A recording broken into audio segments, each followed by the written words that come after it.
اچھا یہ جو روح ہوگی آپ کی، یہ جسم سے نکلنے کے بعد جنازے کے ارد گرد ہی منڈلاتی رہتی.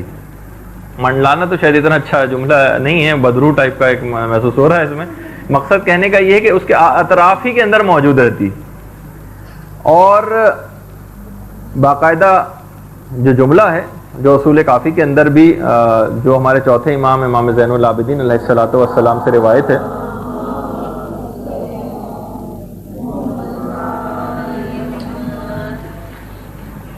کہ لوگ چوتھے امام کے پاس آئے اور کہا کہ جبنا رسول اللہ کوئی ایک ایسی حدیث ہم کو سنائیے جس کو سن کر ہمارا ایمان بالکل تازہ ہو جائے.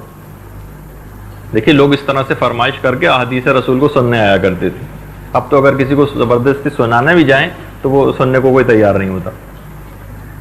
تو امام نے حدیث بیان کی پیغمبر اسلام سے کہ پیغمبر اسلام نے یہ بات ارشاد فرمائی کہ مرنے کے بعد روح جنازے کے ساتھ ساتھ رہتی ہے، بالکل ساتھ ساتھ، اور ارد گرد موجود رہتی ہے اور اپنے عزیزوں سے مخاطب کر کے کہتی ہے کہ اے میرے پسماندگان، تم میری طرح اس دنیا سے دھوکہ نہ کھانا. میں نے تو حلال و حرام کا خیال کیے بغیر دولت کو کمایا ہے، لیکن میں نے واجبات ادا نہیں کیے. دوسرے تو میرے پیسوں کے اوپر عیش کر رہے ہیں اور مجھے حساب کتاب دینا ہے. اچھی خوشی تو میرے وارثوں کے لیے اور حساب کتاب مجھ بدقسمت کی گردن پر. یہ باقاعدہ یہ جملے روح اس وقت کہے گی لوگوں سے، کیونکہ وہ وہیں پر جو لوگ یعنی جو لوگ رو رہے ہوں گے اس کے فراق میں، اس کے رشتہ دار، روح ان کو دیکھ رہی ہوگی، ان کی تمام باتوں کو سن رہی ہوگی. اچھا جس وقت امام نے حدیث بیان کی تو دیکھیے بہت ساری اس قسم کی احادیث کو سن کر صاحبان ایمان کے دل میں بھی بہت شکوک و شبہات ہونے لگتے ہیں. بلکہ اکثر آپ میں سے کسی نے سوال بھی کیا کہ آپ یہ جو سب حدیثیں پیش کرتے ہیں اس کا خیر میں آگے چل کے جواب دوں گا. آخری آدھے ایک گھنٹے کے اندر سوال جواب کا ہے آپ کا سیشن، کیونکہ یہ کچھ اوتھینٹک بھی ہوتی ہیں یا نہیں ہوتی. تو اسی طریقے سے بہرحال اس مجمع کے اندر جو یہ لوگ حدیثیں سن رہے تھے اس میں زمرہ نام کا ایک شخص تھا، زواد میم رے اور ہے. کہنے لگا اچھا، مذاق اڑانے لگا حدیث کا. اگر وہ روح آس پاس پھر رہی ہوتی ہے تو وہ تو بھاگ بھی سکتی ہے، وہ تو اپنے آپ کو دفن بھی نہ ہونے دے اور ادھر ادھر بھاگ جائے. وہ آ کر مثلا کسی شخص سے جو ہے وہ لپٹ جائے، کوئی بھی اس کو ڈرا دے، یعنی کچھ اس طرح کے اس نے الفاظ کہے کہ جس سے امام جو ہے بہت کبیدہ خاطر ہو گئے اور فرمانے لگے کہ اگر ہم حدیث کو بیان نہ کریں تو لوگ یہ کہیں گے کہ ہم لوگ حدیث رسول کو بیان کرنے میں بخل سے کام لیتے ہیں، اور اگر ہم حدیث بیان کرتے ہیں تو لوگ اس کا مذاق اڑاتے ہیں. خیر کچھ دن بعد اطلاع ملی صاحبان ایمان کو کہ زمرہ کا انتقال ہو گیا، واصل جہنم ہو گیا زمرہ. حمزہ نام کے راوی تھے، ان کو بہت اس بات کی خطبت تھی کہ اس شخص نے حدیث رسول کا مذاق اڑایا تھا، ذرا میں اس کا انجام دیکھوں کہ کیا ہوا. وہ اس کے تجہیز و تکفین کے اندر گئے اور خود اس کو قبر میں اتارنے کے لیے حمزہ خود قبر میں اترے زمرہ کی لاش کو. کہہ رہے ہیں کہ جس وقت میں نے زمرہ کو قبر کے اندر لٹایا تو میں نے اس کے چہرے کی طرف دیکھا تو زمرہ کے ہونٹ حرکت میں تھے.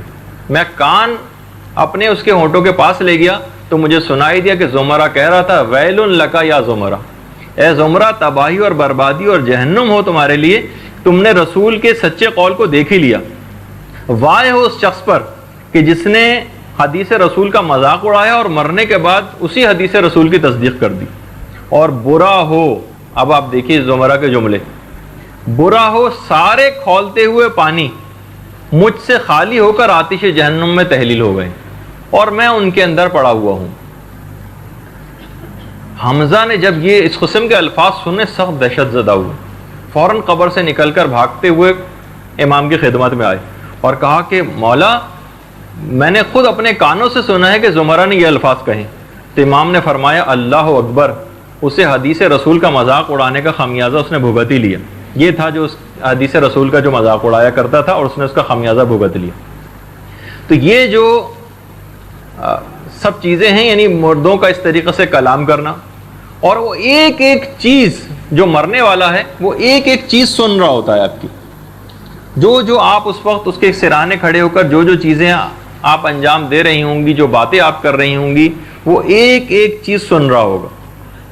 یہ بھی روایات کے اندر ملتا ہے. یہ میں اس وجہ سے ایک دو روایت آپ کی خدمت میں پیش کر رہا ہوں تاکہ یہ کانسیپٹ بھی بالکل کلیئر ہو جائے. وہ بظاہر مرنے والا آپ کے سامنے بالکل ایسے ہی لیٹا ہوگا, لیکن آپ کا ایک ایک جملہ وہ بالکل صحیح طریقے سے سن رہا ہوگا, اور ہر چیز اس کے علم میں ہوگی جو اس وقت ہو رہی ہوتی.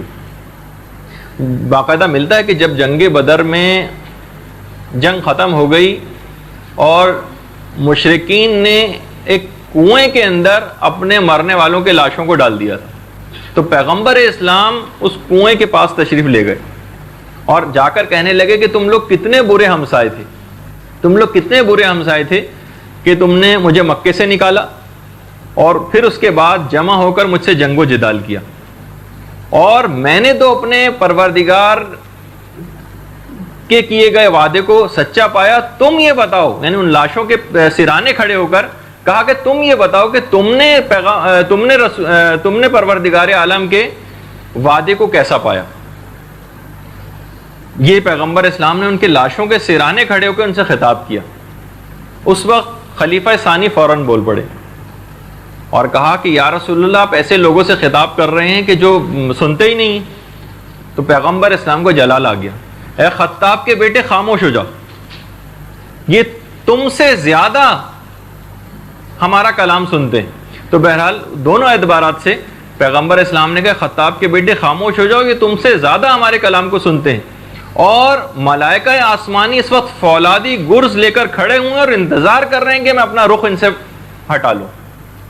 یعنی پیغمبر اسلام کے احترام میں عذاب دیتے ہوئے کافروں کے اوپر بھی بہرحال اتنا ایک رحمت تھی کہ پیغمبر اسلام کا جب تک رخ ان کی طرف تھا, جب تک ملائکہ آسمانی فولادی گرز ان کے اوپر لگائے نہیں تھے. پیغمبر نے کہا صرف اس بات کا انتظار کر رہے ہیں کہ ادھر میں ان سے اپنے رخ کو ہٹاؤں اور اس کے اوپر یہ عذاب دیں. اور بالکل یہی واقع ہے کہ یہ جو مردے اس انداز سے جو سن رہے ہوتے ہیں, ہم بھی سب سنیں گے مرنے کے بعد, یا جو ہم جس مرنے والے کے سرانے اور قریب جاتے ہیں وہ بھی ہماری بات کو سنتا ہے. باقاعدہ جنگ جمل کی بات بیان کی جاتی ہے. جنگ جمل کے اندر بھی مولا جب جنگ جمل ہو گئی اور لاشیں سارے بکھرے پڑے تھے میدان میں, تو مولا اپنے گھوڑے پر سوار ہو کر ان لاشوں کے درمیان سے گزر رہے تھے. یکا یک مولا نے دیکھا کہ ایک لاشا پڑا ہوا ہے کعب بن سورہ کا, کاف عین بے, کعب بن سورہ سین واو رے ہے.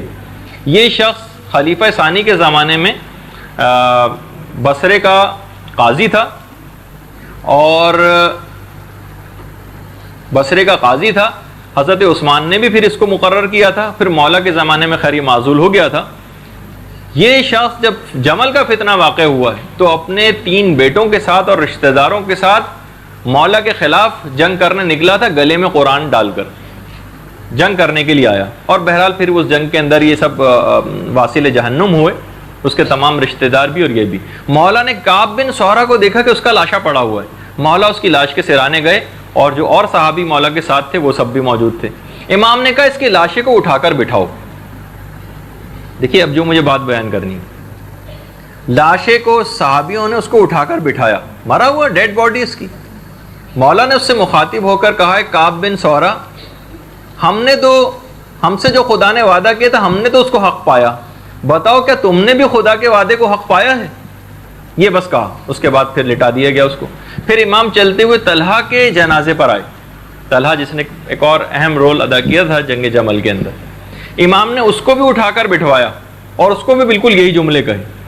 مولا کے اصحاب نے کہا کہ مولا ان مرے ہوئے لوگوں کو یہ باتیں کہنے سے کیا فائدہ ہے, یہ تو مر چکے ہیں.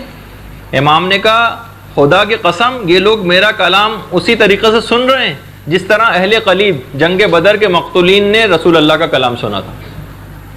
تو یہ ساری چیزیں بیان کرنے کا مقصد آپ کے سامنے تھا کہ یہ بات بھی کلیئر ہو جائے کہ اس وقت ہم جتنے نیک اعمال کر رہے ہوتے ہیں, مرنے والے کے سرانے بیٹھ کے جو تلاوت قرآن کر رہے ہوتے ہیں, جو باتیں کر رہے ہوتے ہیں, جو واویلا کر رہے ہوتے ہیں, جو رو رہے ہوتے ہیں, اس کو سب کچھ وہ دیکھ بھی رہا ہوتا ہے اور سن بھی رہا ہوتا ہے کہ مولا باقاعدہ بٹھا کر ان سے یہ خطاب کر رہے تھے. پیغمبر اسلام کنویں کے پاس جا رہے تھے اور ان سے خطاب کر رہے تھے, ورنہ دور سے بھی کہہ سکتے تھے, لیکن نہیں, ان کو یہ بتانا مقصود تھا. تو بہرحال یہ بھی ایک اس کے اندر ایک اہم بات تھی جو ہمیں اس میں بیان کرنی تھی. اچھا ایک بات اور کہ دیکھیے, ایک بات یہ بھی بیان ہوئی تھی کہ مرنے کے بعد اعزاء و قارب اور رشتہ دار بھی رو رہے ہوں گے. اور کچھ دروازوں کا ذکر ہوا تھا جن سے اعمال اوپر جاتے ہیں، وہ رو رہے ہوں گے. جس جگہ انسان نماز پڑھا کرتا تھا وہ جگہ اس کے فراق میں رو رہی ہوتی ہے. چھٹے امام جعفر صادق علیہ السلام کی بات بیان فرماتے ہیں